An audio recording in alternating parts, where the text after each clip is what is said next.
Teori belajar sosial kognitif.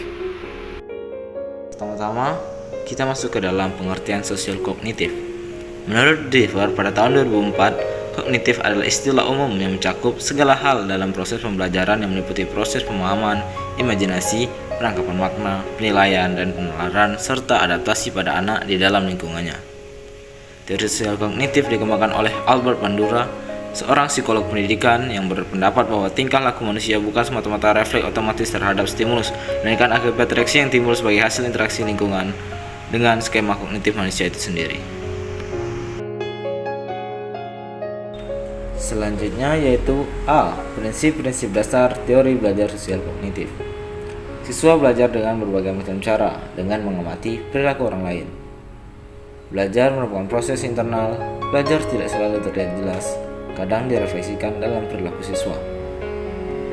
Perilaku diarahkan pada suatu tujuan, dan yang terakhir, environment dan punishment memiliki efek-efek secara tidak langsung pada belajar dan perilaku.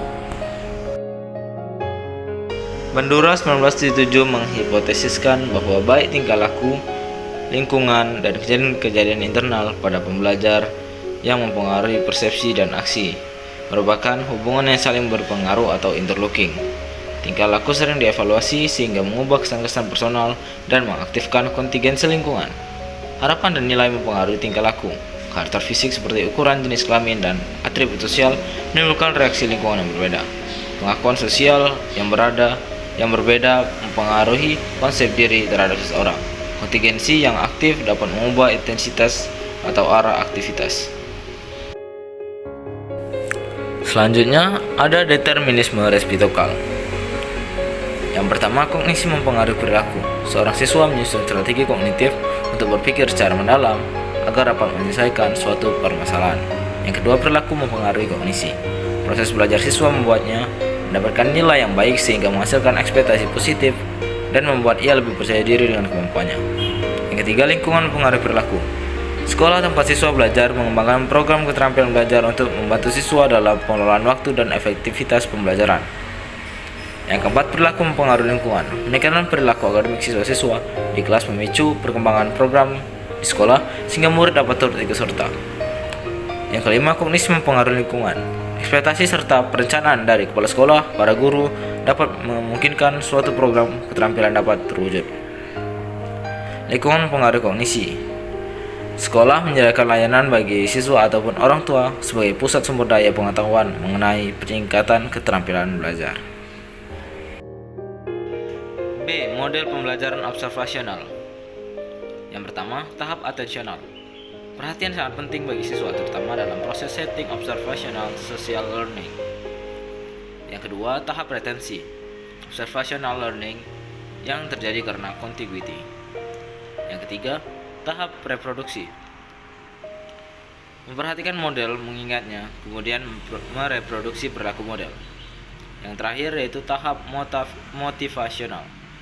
Menyadari betapa penguatan dan hukuman dapat membentuk dan mempertahankan perilaku.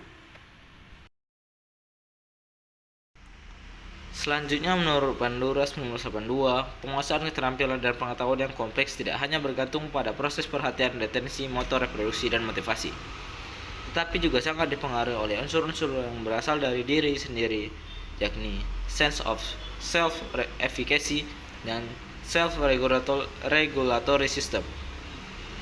Sense of self-efficacy adalah keyakinan pembelajar bahwa ia dapat menguasai pengetahuan dan keterampilan sesuai standar yang berlaku.